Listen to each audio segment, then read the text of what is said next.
hanging in the Red Bull Athletes Zone. They've got their locker room still. They're allowed to use it for the entire waiting period. They don't want to miss that opportunity. And a lot more to learn watching surfing like this in the pit to start for Moore. Stretches that one out really far in front for the roundhouse. A quicker carve back into the power source. The surfer from Oahu will fade quickly. Now off the bottom hard, and an insane layback hammer to put a healthy backup number behind the 9.8. Secondary heat, and she has a better two-wave score than Johanne Defay, who is in the primary heat. Let's see what Johanne can do on this one. Answering back, Johanne Defay setting things up with that first turn. This wave starting to bowl out a little bit through the mid portion.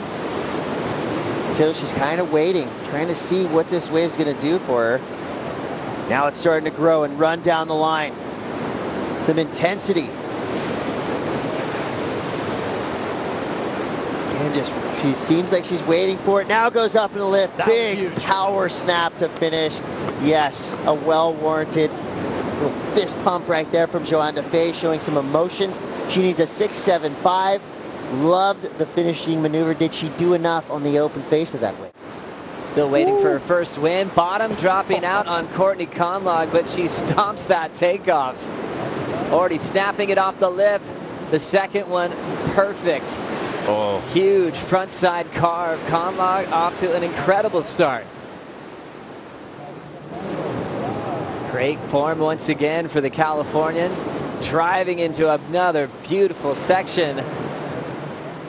Spray still falling back down to the ocean surface from her last two turns. There's some backwash.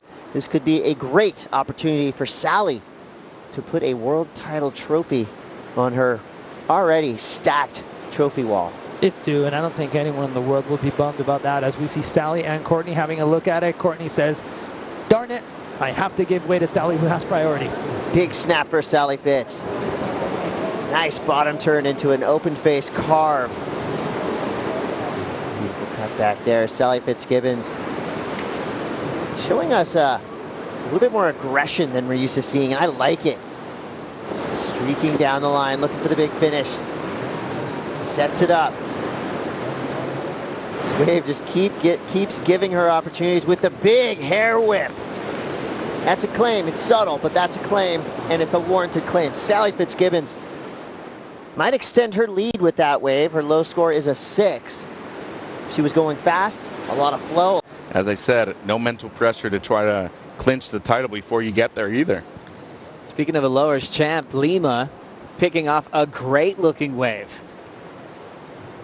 Using a ton of the open face from deep off the bottom to super high up that lip for those carves.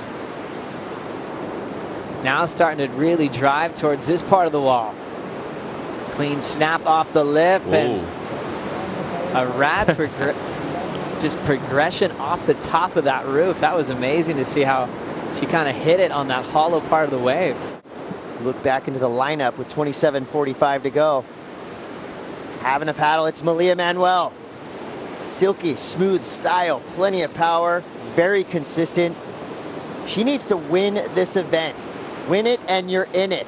And she will re-qualify for the championship tour, but she's got to surf above and beyond. She's wearing the rash guard of the man that won this event 16 years ago. That turn right there will help her re-qualification hopes. A beautiful arcing snap for Malia Manuel. Another solid turn right in the pocket. This wave forming up nicely through the inside section for Malia. Can she hang on? She does. Maybe. That right there is questionable for the judges. I feel like kind of needed to ride out a little bit cleaner, but of course we're going to leave that one up to the judges. 26:57 on the clock. We can now make it official with both these athletes in the lineup. Steph Gilmore in the number 5 spot at the moment. We'll be seeing her at lower. Trestles in the Rip Curl WSL Finals. Gilmore now off the bottom, setting up a nice vertical over the roof. Snap to float into a gorgeous wrap. Nice finesse for Gilmore. Carve and just early to you're a kidding. wild end section. That was all about her experience, knowing where to place that board on a floater section that almost looked impossible. Finishing strong, and Tati Weston-Webb has been in command of this heat. Now, with an even bigger score on her last ride, how are you liking this backside approach? Goofy footers, it's always nice to see this kind of attack. Yeah, second turn, so sharp. Just the timing here, set it up, a little quick, subtle stall, waiting for this wave to form up. What is that method that she's doing right there? You saw her kind of midway through the wave, kick her tail down a little bit to wipe off some speed. End section incredibly challenging, and that'll take her down. That gives room for Carissa Moore. Overhead section, drills the first hack, second turn, straight up off the lip line, right into a roundhouse cutback. Man. Beautiful arc once again. Uses that speed and just carves right back into the power source. There's the vertical for Riss. The world number one putting together an absolute Barra special. She'll stay on her feet through the back. Definitely has done that already with now 30 minutes on the clock. Carissa Moore, Isabella Nichols trying to set up the start of this heat. Riss demands the pole position. Carved to start for the Hawaiian. Finds that wrap bottom, dropped out, recovered well. Clean vertical snap, wraps it. Board's looking incredible from Matt Biolis. Classic airbrush that she had when she was a little kid, brought that back.